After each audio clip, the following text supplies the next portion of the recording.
Class 6 তোমরা যারা এই বছরে মোটামুটি সবাই একাডেমিক লাইফ শুরু করে ফেলছো, ঠিক তখনই কিন্তু তোমরা একটা জিনিস লক্ষ্য করতে পারলা, তোমাদের ক্লাস 5-এ যে স্কলারশিপ প্রোগ্রামটা হওয়ার কথা ছিল, অর্থাৎ স্কলারশিপ এক্সামটা নেওয়ার কথা ছিল, এটা কিন্তু এবার ক্লাস 6-এ নেবে। অর্থাৎ ক্লাস 6-এর স্টুডেন্ট একটা মনে করো যে একটা ঝামেলা পড়ে গেছে। কিরকম ঝামেলা? যে ওরা আসে ক্লাস 6-এ, বাট এই বছরে অর্থাৎ ঈদের পরপরই তারা কি দিবে, তারা হচ্ছে ক্লাস 5-এর স্কলারশিপ এক্সামটা দিবে। অর্থাৎ এখন হচ্ছে তোমাদেরকে একে তো হাতে খুব শর্ট টাইম, যে এই শর্ট টাইমের মধ্যে তোমাকে সব কিছু, ক্লাস 5-এর অনেকে এরকম আছে যে বই খাতাগুলো বেচে দিছে, বই খাতাগুলো পড়া তো অনেক দূরের কথা, লেজিট বই খাতাগুলো তারা সেল করে দিছে। এবং এখন তোমরা সব থেকে বেশি সমস্যায় পড়ছো যে যারা হচ্ছে আসলে এক্সামটা অ্যাপিয়ার করবা তারা এখন কিভাবে কি করবা, এটা হচ্ছে তোমাদের মেইন কনসার্নিং ইস্যু হওয়া উচিত। সো প্রথমে দেখো আমি কি লিখছি, প্রথমে আমি লিখছি যে কম্প্যাক্ট ক্লাস। এখন ক্লাস বলতে আসলে তোমাদের পাশে দেখো একটা আছে ম্যাটেরিয়ালস। সো মনে করো তুমি স্পেসিফিক একটা ম্যাথের চ্যাপ্টার ধরছো, একটা ম্যাথের চ্যাপ্টার ধরছো এবং এই চ্যাপ্টারটা তুমি খুব ভালো পারো, খুব ভালো পারো, তাহলে তুমি কি এখন বসে বসে আবার 3-4 ঘন্টা এটা ক্লাস করবা? না। তুমি যদি খুব ভালো পারো তাহলে এইটার ক্লাসটা তুমি একদমই করবা না। তুমি কি করতে পারো ভাইয়া, এই ক্লাসের যে মানে ম্যাটেরিয়ালসগুলো আছে, যে ম্যাথগুলো আছে, যে ম্যাথগুলো আছে, এই ম্যাথগুলো তুমি একটুখানি প্র্যাকটিস করো, একটুখানি সুন্দর মতো প্র্যাকটিস করো।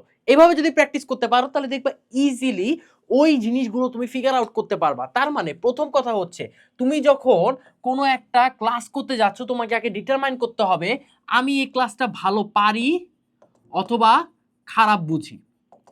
ঠিক আছে? তার মানে যদি ভালো বুঝে থাকো তাহলে জাস্ট ফোকাস অন প্র্যাকটিস, তুমি প্র্যাকটিস করবা। যদি তোমার মনে হয় যে না এখানে আমার গ্যাপ আছে, এখানে আমার গ্যাপ আছে ভাই, এখানে আমাকে আবার একটুখানি রিভাইজ করে নিতে হবে, তাহলে তুমি কম্প্যাক্ট ক্লাসের দিকে হাত দিবা, এরপরে তুমি প্র্যাকটিস করবা যে ভালো মতো এবার প্র্যাকটিস করতে চাচ্ছি।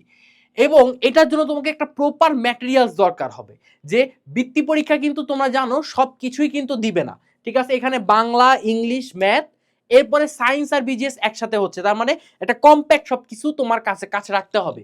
এরপরে হচ্ছে ফাস্ট কমপ্লিট, তোমার ইন্টেনশনই থাকবে ভাইয়া যে এখানে তোমাকে খুব ফাস্ট সব কিছু কমপ্লিট করতে হচ্ছে।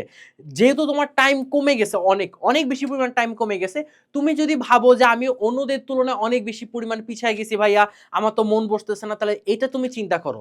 তুমিও যেমন যতটুকু টাইম পাইছো তোমার ফ্রেন্ডরাও তো, যারা হচ্ছে বাকি যারা অ্যাপিয়ার করবে তারাও তো সেম অ্যামাউন্টের টাইম পাইছে। তাহলে এখানে কিন্তু আসলে আনফেয়ারের কোনো জিনিস নাই, তুমিও শর্ট টাইম, ওরাও শর্ট টাইম। এই শর্ট টাইমের মধ্যে যে মাথা ঠান্ডা করে খুব ফাস্ট আবার সব কিছু গেইন করতে পারবে সেই হবে 100% সাকসেসফুল। এবং এই ফাস্ট কমপ্লিটের জন্য এই যে আমি 1 নাম্বার টপিকটা বলছি যে তোমার কম্প্যাক্ট ম্যাটেরিয়াল অথবা কম্প্যাক্ট ক্লাস, এইটাতে তোমাকে খুব ফোকাস করতে হবে। এরপরে হচ্ছে প্রপার প্র্যাকটিস।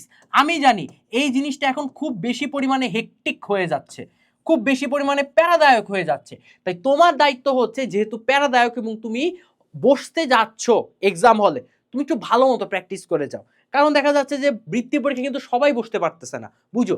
এই পরীক্ষা কিন্তু ভাই সবাই বসতে পারতেছে না, তার মানে যারা বসতে পারতেছে তাদের তাদের মধ্যে তুমি একজন, এবং তোমার এই জিনিসটা গ্র্যাব করে নেওয়া উচিত। ঠিক আছে? আচ্ছা, তারপরে হচ্ছে ফোকাস। তুমি কোথায় বেশি ফোকাস করবা? তুমি প্রথমে বাংলাতে ফোকাস করবা, ঠিক আছে? বাংলাতে বেশি বেশি বেশি পরিমাণে ফোকাস করবা, তারপরে ইংলিশে ফোকাস করবা, এরপরে ম্যাথে ফোকাস করবা, তারপরে লাস্টে গিয়ে তোমার সায়েন্স এবং বিজিএস এ তুমি হাত দিবা। ঠিক আছে? এটা এরকম না যে ফোকাস বলতে আসলে এটা বুঝাচ্ছি না যে প্রথমে তুমি আগে পুরা বাংলা কভার করবা, ইংলিশ কভার করবা, ম্যাথ কভার করবা, এরকম না।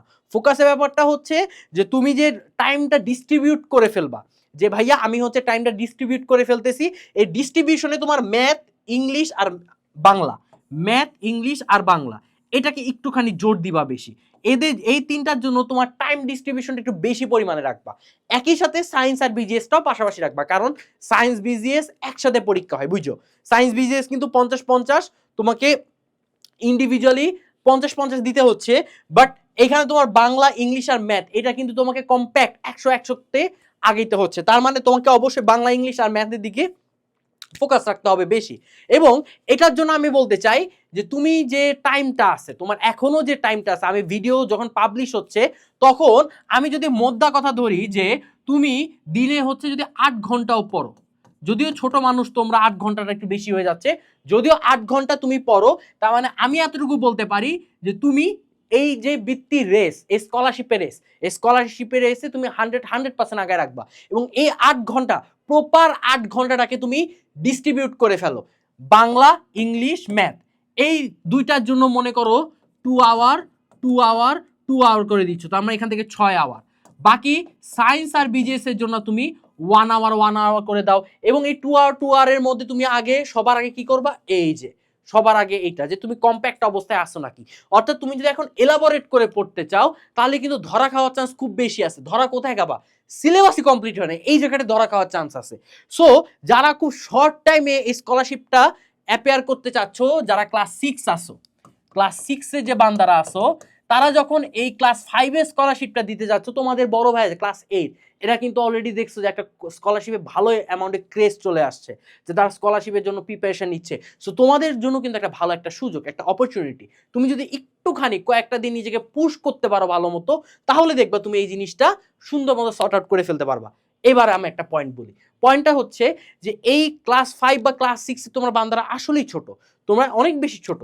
এই ভিডিওটা যদি গার্জিয়ান লেভেলে দেখে থাকেন আপনারা, তাহলে অবশ্যই মানে স্টুডেন্টে একটুখানি এনকারেজ করবেন যে এই স্টেপগুলো যাতে তারা ফলো করে। এখানে গার্জিয়ানদের ভূমিকা থাকবে সব থেকে বেশি, স্টুডেন্টদের থেকে গার্জিয়ানের ভূমিকা থাকবে বেশি। যে গার্জিয়ানের অ্যাকচুয়ালি আঙ্কেল আন্টি যারা আছেন তারাই অ্যাকচুয়ালি আপনার যে আমাদের যে ছোট ভাই বোন আছে তাদেরকে আপনারা পুশ করবেন, তাদেরকে একটা ডিস্ট্রিবিউট ওয়ে করে দিবেন যে হ্যাঁ তুমি এটার জন্য এতটুকু পড়ো, এটার জন্য এতটুকু পড়ো, এবং তারা যাতে প্রপারলি স্লিপ সাইকেলটা কমপ্লিট করতে পারে, তারা হচ্ছে একটা পুষ্টিকর খাবার খায়, তারা যাতে কোনো ফ্যাট জাঙ্ক ফুড বা হচ্ছে কোনো হচ্ছে তোমার আপনার কোনো যদি কোনো মানে ভাজা পোড়া খাবার যদি বেশি না খায়, তারা যদি অসুস্থ না হয়ে পড়ে। কারণ এখন তাদের উপর যাবে অনেক বেশি প্রেশার, হঠাৎ করে এই বান্দারা কিন্তু এই প্রেশারটা নিতে পারবে না। সো এখানে অসুস্থ হয়ে যাওয়ার চান্স অনেক অনেক অনেক বেশি আছে। সো তারা যদি অসুস্থ না হয় এটাও একটুখানি ইনশিওর করতে হবে, তাহলে স্লিপ সাইকেলটা ঠিক রাখতে হবে, এবং এই স্লিপ সাইকেল ঠিক রাখার মাধ্যমে তাদের এই সব কিছু পরিমাণ কমপ্লিট করে ফেলতে হবে।